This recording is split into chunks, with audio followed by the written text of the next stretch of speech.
Claro, el pajarillo dice, págame los gusanos que me debes, y otro pájaro dice, ¿y si te reviento la cara mejor? Y todos se ponen a reír y a animar.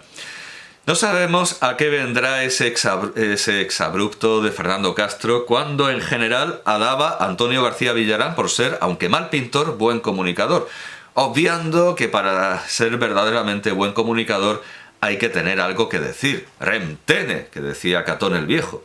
Yo sé que muchos alumnos míos del bachillerato artístico ven a Antonio García Villarán. Yo sé que muchos estudiantes de Bellas Artes ven a Antonio García Villarán.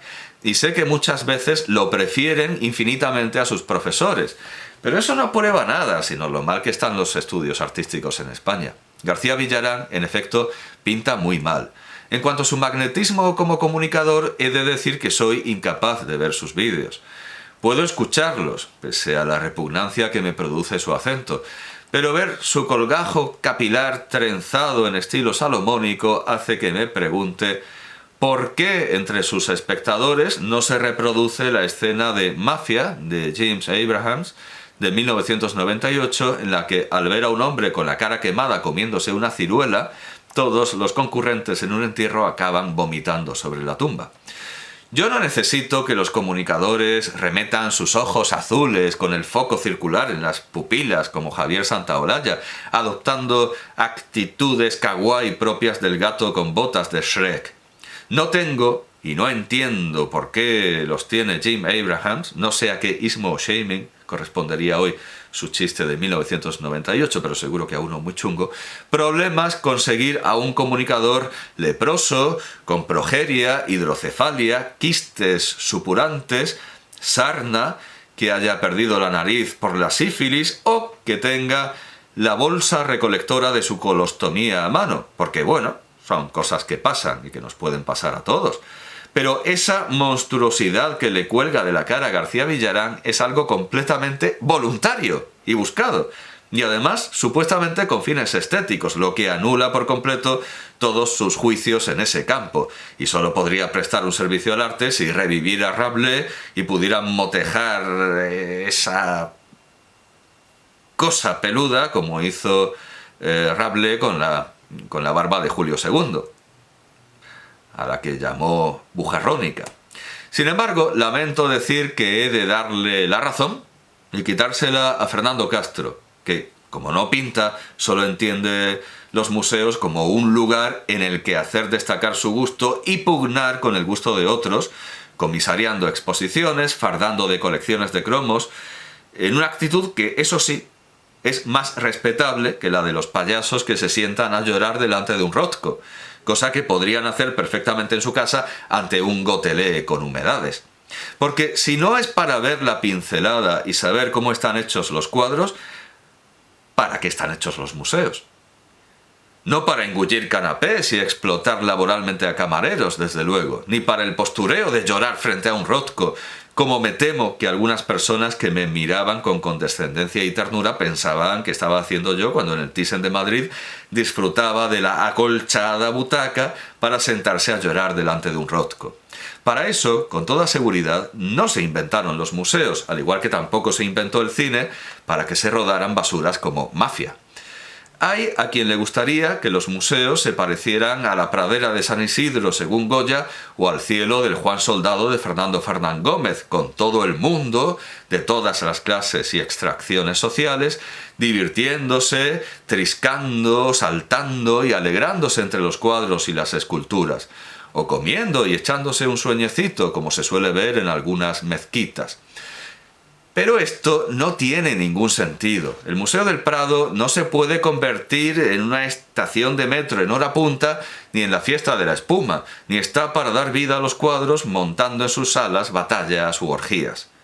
El regocijo del pueblo es una función del museo, como lo es también la instrucción. Pero ese regocijo y esa instrucción han de ser silenciosos para ser auténticos. Por eso deberían acotarse las horas en las que pasa el bullicio de los alumnos y se producen los sermones de los expertos, para no estorbar la experiencia directa con las obras de arte. ¿Está bien llevar a los alumnos a los museos? Bueno, sí, claro, a ver si se les pega algo. Lo que no tiene ningún sentido es llevarlos sin que tengan ni idea de dónde van a estar ni de lo que van a ver. En cuanto a convertir las galerías en una sala de conferencias, ese es ya otro cantar. Porque sí, la función primordial de los museos no es presumir de ellos, ni convertirlos en una sala de fiestas, incluidos los bares de carretera que usan ese nombre, sino que los artistas o quienes podrían llegar a serlo estudien y aprendan de los grandes maestros. Pero suele ocurrir que acercándose a ver la pincelada no se ve lo que se tendría que ver, sino un repinte, un rebarnizado o algo que sobra o falta por una restauración demasiado entusiasta, como suelen serlo todas. El arte, en demasiadas ocasiones, es mentira. Si vamos a la Alhambra para estudiar cómo obraban los artesanos y artistas nazaríes, en la mayor parte de los casos acabaremos estudiando cómo obraban los restauradores y los estudiantes de las escuelas de artes y oficios.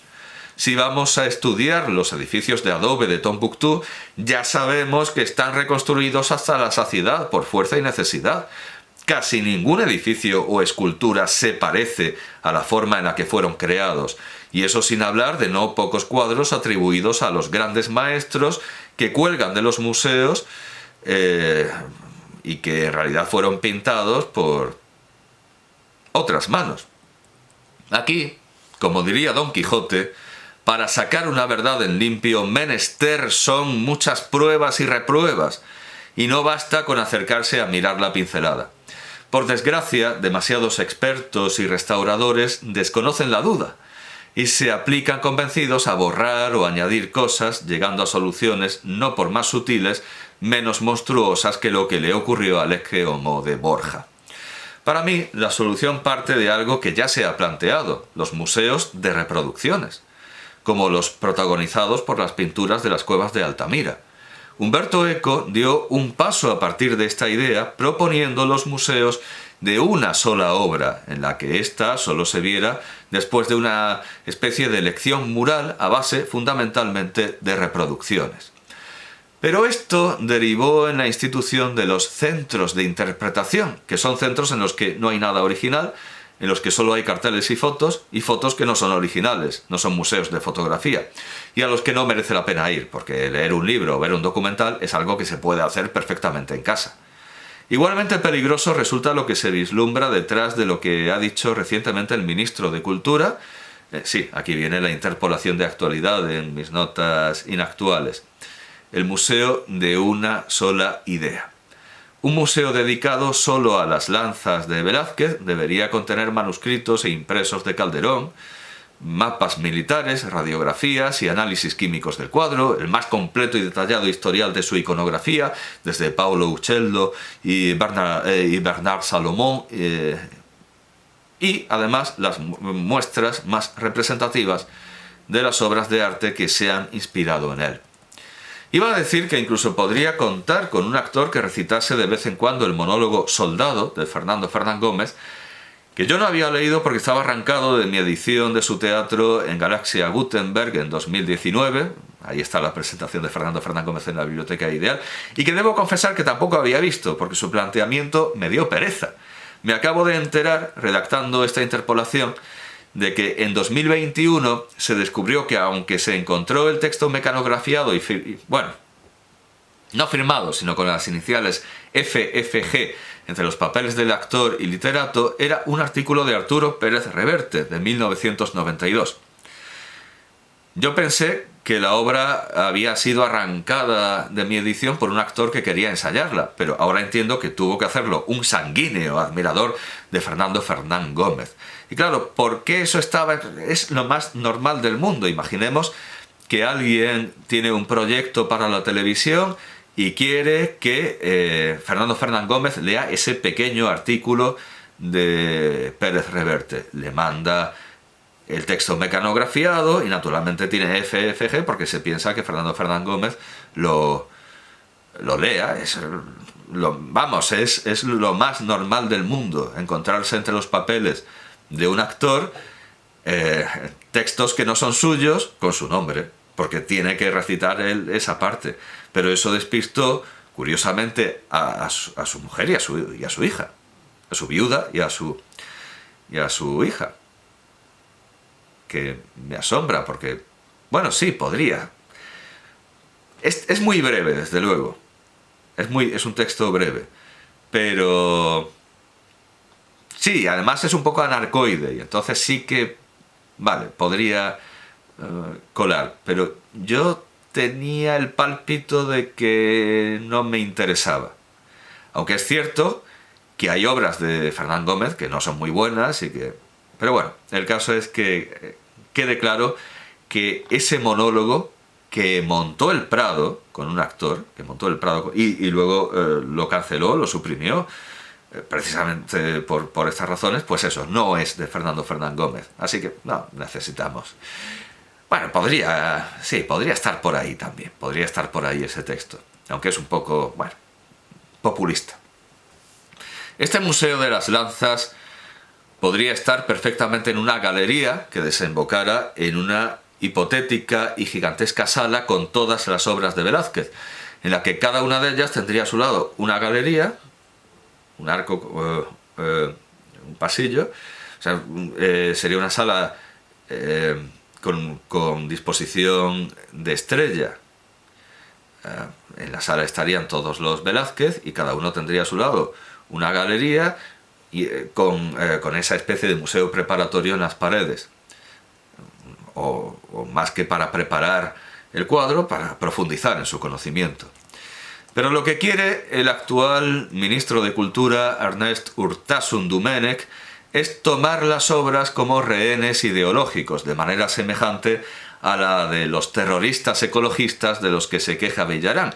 Y no sé qué sería peor, que sean insensibles a ellas y solo quieran ponerle la zarpa porque ven que a las masas estas obras les importan, por alguna razón u otra, o que realmente sean capaces de entenderlas y estimarlas, pero antepongan su fanatismo.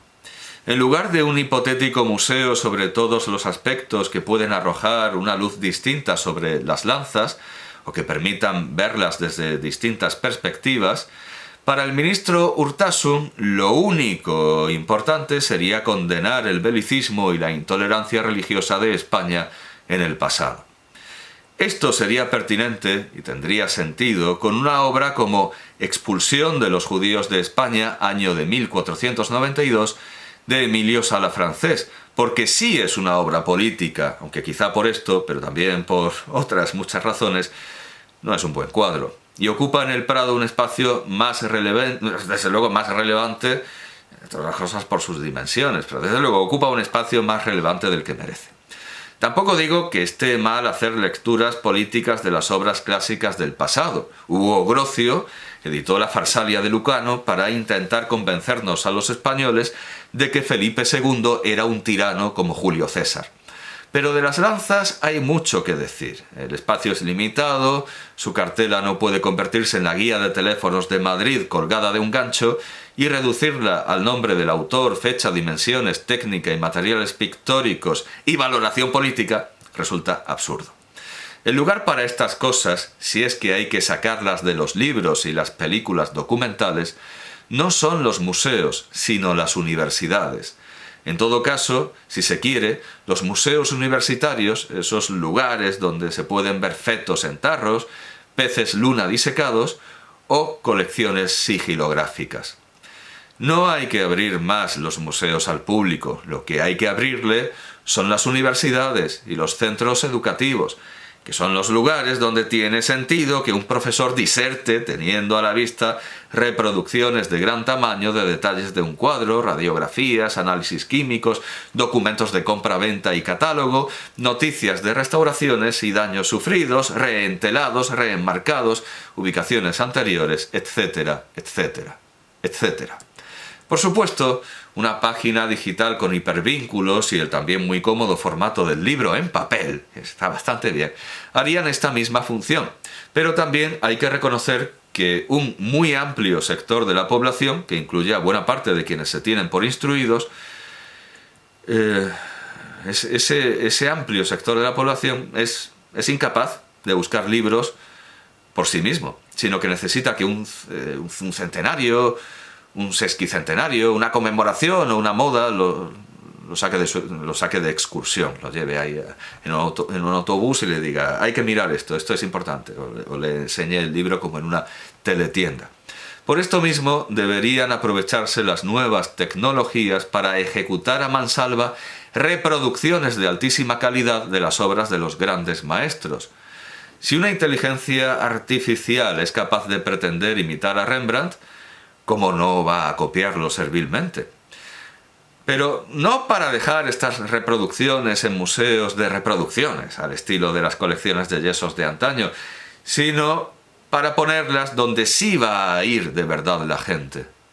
En ese sentido, poner la tauromaquia, los caprichos y los disparates de Goya en la estación del metro de Madrid con el nombre del pintor, en la estación de Goya, eso fue una idea excelente, aunque el soporte de las reproducciones sea mejorable.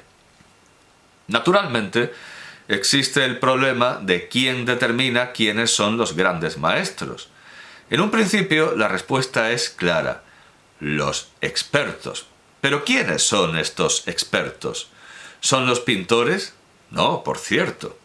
¿Quién nos dice si son buenos en su oficio y por lo tanto aptos para juzgar? Porque, por ejemplo, García Villarán es pintor, pero para tener la boca tan sucia contra otros pintores debería tener el culo más limpio, porque pinta fatal, como recogió el marqués de Santillana en los refranes que dicen las viejas tras el fuego. Dijo la sartén a la caldera: tírate allá, culinegra. Alguien podrá decir que sí hay unos artistas que cuentan con todo el peso de la autoridad, que son los miembros de la Real Academia de Bellas Artes de San Fernando de Madrid y sus colegas de otras academias españolas y extranjeras. Pero durante mucho tiempo se ha desprestigiado al arte académico, con lo que sus voces no son las que más cuentan.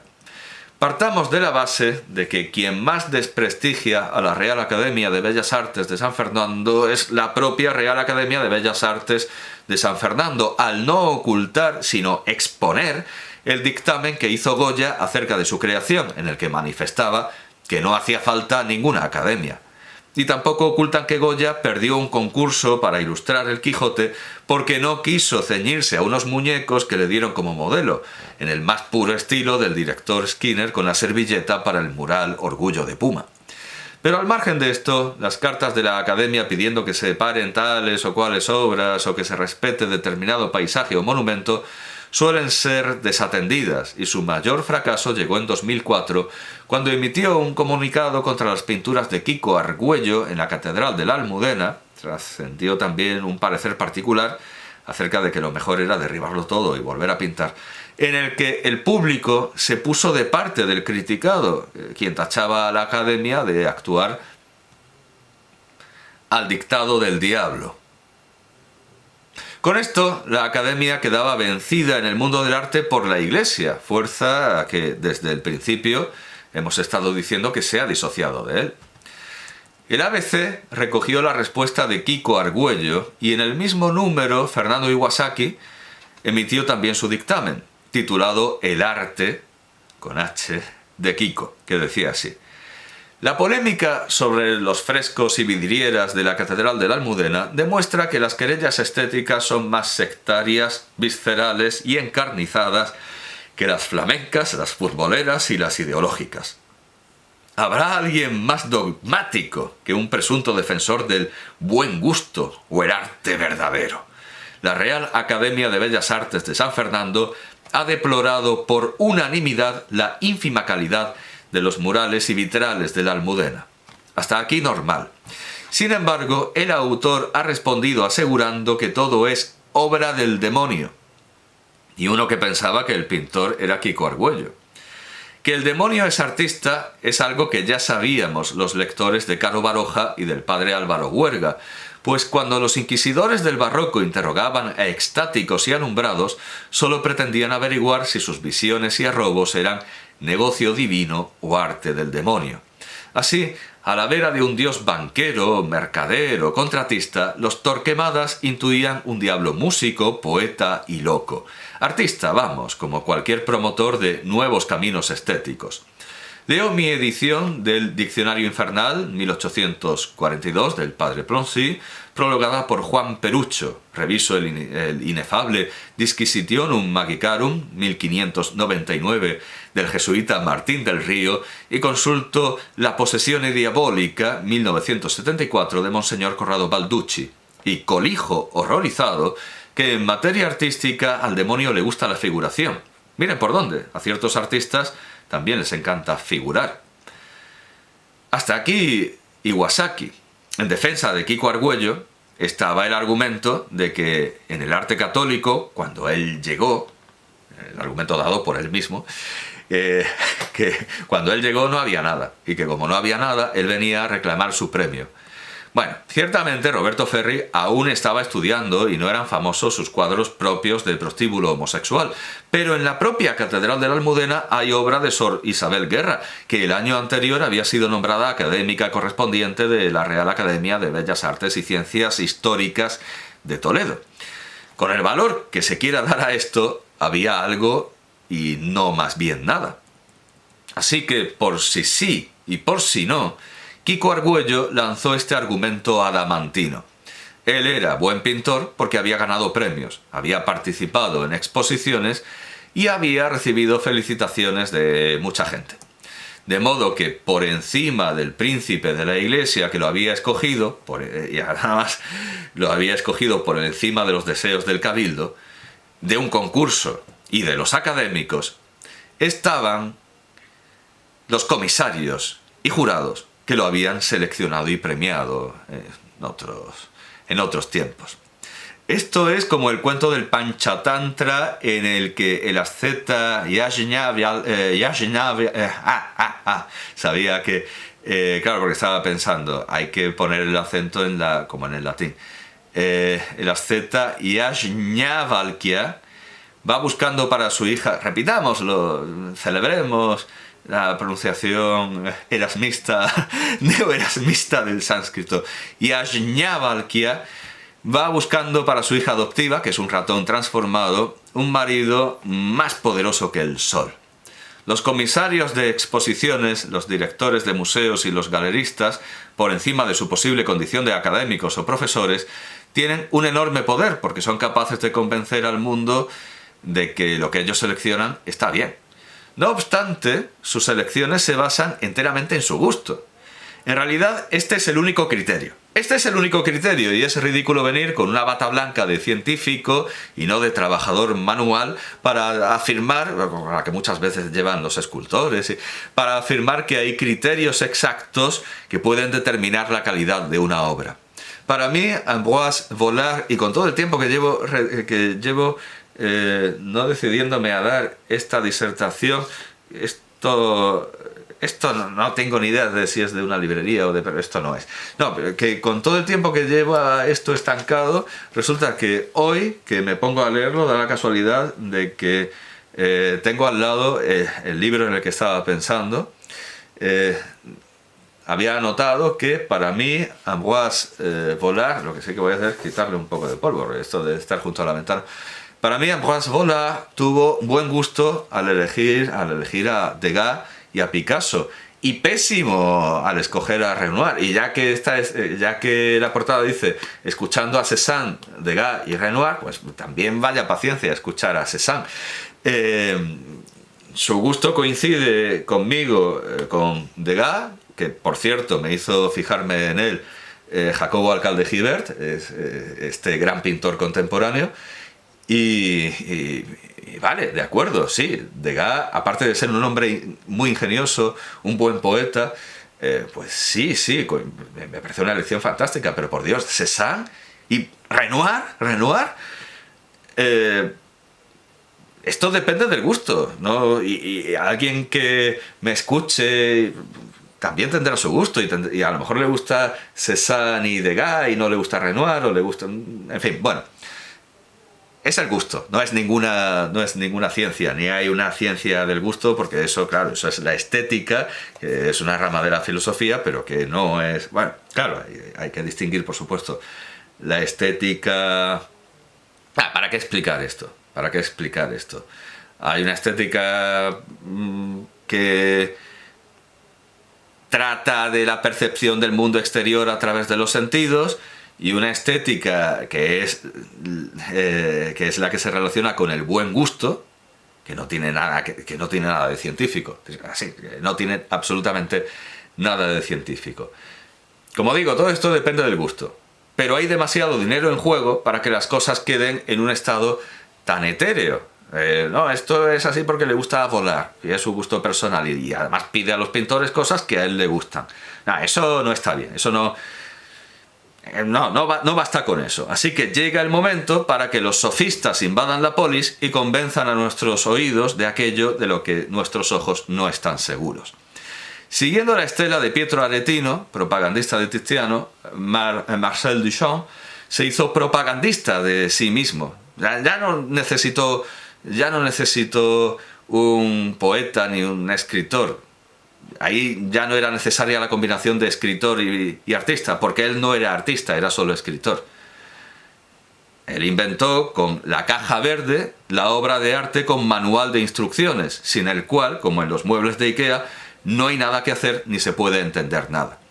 Su logorrea improductiva, que se oponía al callar y trabajar de Picasso, se convirtió en la moneda de curso legal en el mundo del arte, incluso en aquellos casos en que la pintura era meramente matérica y autorreferencial, a la que erróneamente se da en llamar abstracta, aunque no sea abstracción de nada en la mayoría de los casos.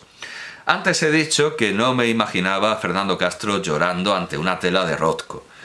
Por curiosidad, he buscado si se había pronunciado sobre el susodicho Rothkowitz, y pierdo todo cuidado con un texto de 2000 titulado La visión devorante de José Manuel Ciria, escrito para un catálogo en el que dice Fernando Castro: lo sublime no está más allá o en otro tiempo, sino en esa aparición que es tachadura, en el esfuerzo por conseguir lo visible a pesar de todo, evocando con palabras una ausencia. Este es el placer, la delicia de que suceda algo en lugar de nada, ese testimonio de la indeterminación que lleva al despojamiento. La materialidad de lo inefable une a la generación de los expresionistas abstractos con el vigor pictórico de Ciria, confrontado también con la plenitud vertiginosa. Recordemos la idea de un vacío activado y pleno que Greenberg asociara a las obras de Newman, Reinhardt o Rothko, que por su parte consideraba que el impulso determinante del arte moderno fue el de destruir la belleza encaminándose hacia la vindicación del hombre exaltado. Es evidente que aquí no tenemos emoción por la pintura, sino bibliografía y logomaquia. Clement Greenberg es esa autoridad más poderosa que el sol, más poderosa que todas, porque es capaz de hablar de un vacío activado y pleno, es decir, de distraernos con un koan budista para que dejemos de pensar en la pintura. El desprecio de la técnica y la obra frente a la palabrería que funge como su explicación es común a los dos grandes popes de la bibliografía del arte contemporáneo, Clement Greenberg y a Arthur Danto. Bueno, naturalmente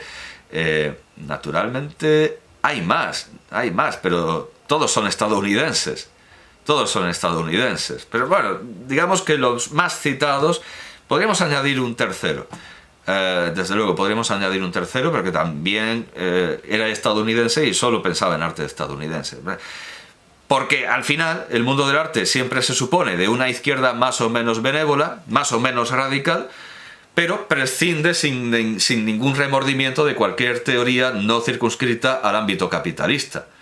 Solo la enorme pujanza de la China roja en lo político y lo económico está haciendo que en los circuitos occidentales se empiecen a exponer obras propagandísticas realsocialistas sin las risotadas que, por otro lado, perfectamente merecen. Aún así, a todos los estudiantes de Bellas Artes e Historia del Arte que conozco, los han atiborrado con estos dos autores, con alguno más, y han sufrido la aerofagia y flatulencia de la crítica estadounidense y les salen Duchamp, Greenberg y Danto por todos los orificios. Dentro del triunfo de la verborrea aún gozan de algún respeto críticos que sí atendían a la técnica y que incluso la dominaban, como Eugenio d'Ors y Gillo Dorfles. Pero eso no quita que Javier Varela, en su biografía del primero, pueda escribir sin que le falte del todo razón que la principal característica de la estética orsiana consiste en las correspondencias que parecen producirse